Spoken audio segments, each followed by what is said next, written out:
नमस्कार मित्रों, अनंत कथा सागर चैनल में मैं डॉक्टर आदित्य पाराशरी आपका एक बार फिर स्वागत करता हूँ। आज की कथा कथा नहीं है बल्कि एक चर्चा है। हमारा सनातन धर्म सनातन इसलिए कि आदिकाल से ये चला आ रहा है और ये धर्म है ही नहीं, एक पद्धति है रहने की, और जिससे एक ने नहीं पता नहीं कितने ही संतों ने इसको अमली जामा पहनाया है, इसको डेवलप किया है।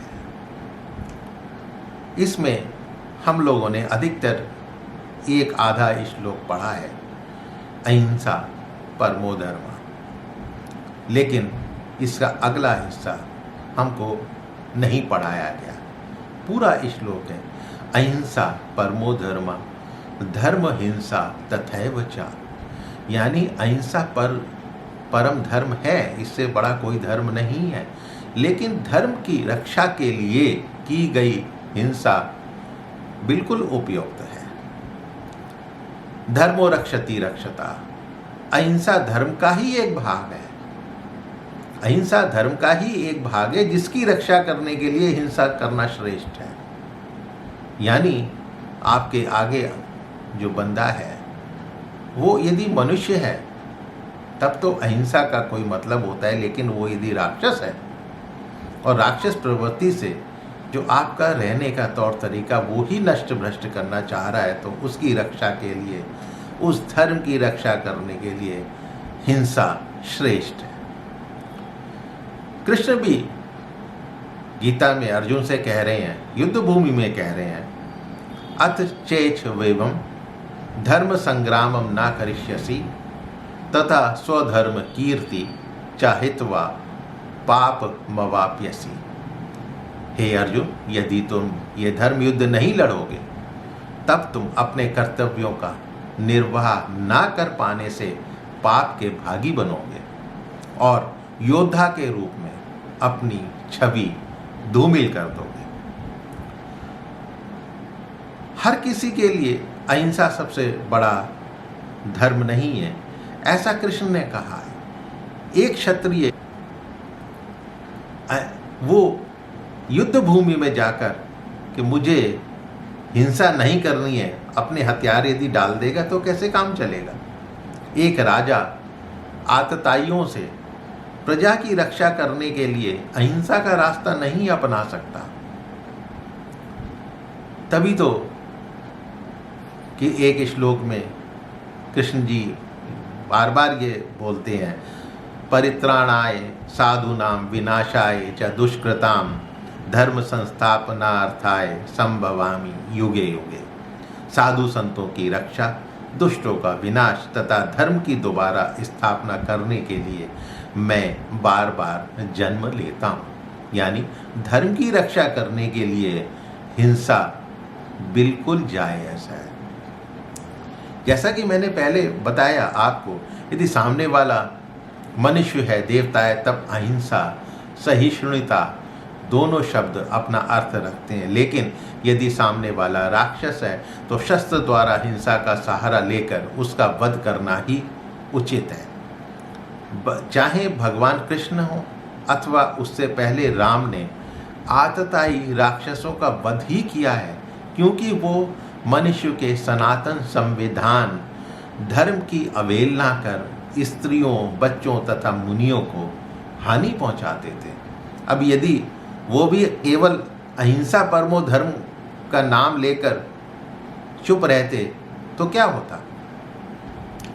यहाँ तक कि माँ दुर्गा काली अवतार जब उन्होंने लिया रक्त बीज का वध करने के लिए, तो क्या भयंकर काली अवतार था। उन्होंने उसी रूप में उस रक्त बीज को मारा और उसके लिए एक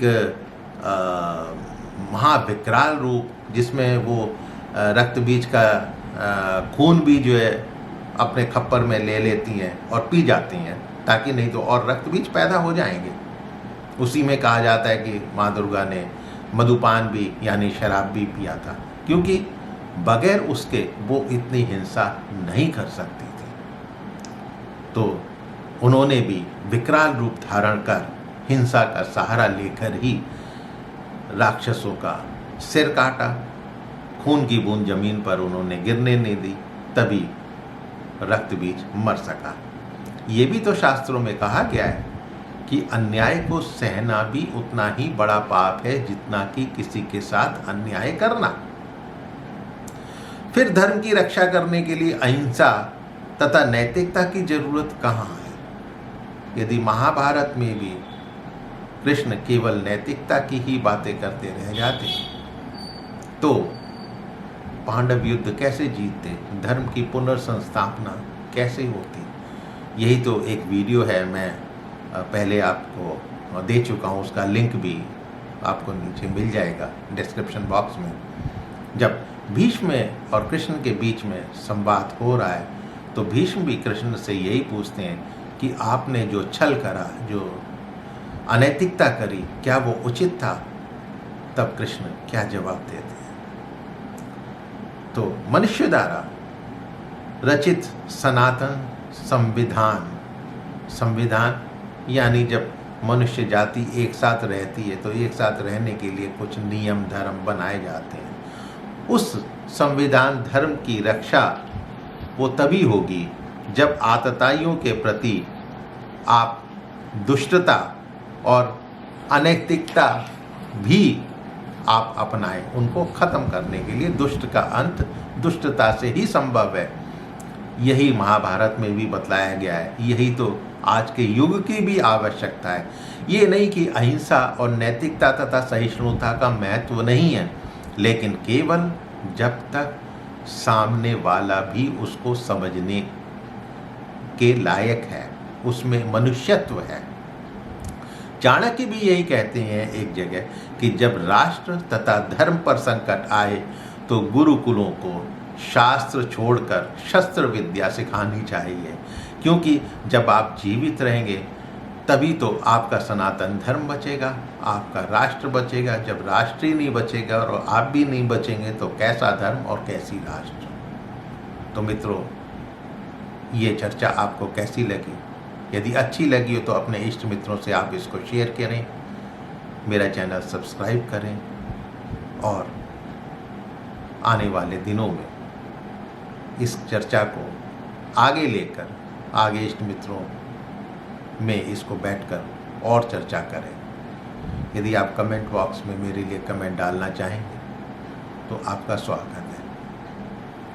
तो मित्रों, फिर मिलता हूँ किसी नए किस्से कथा कहानी चर्चा के साथ। तब तक के लिए आपसे मैं आज्ञा चाहता हूँ। नमस्कार।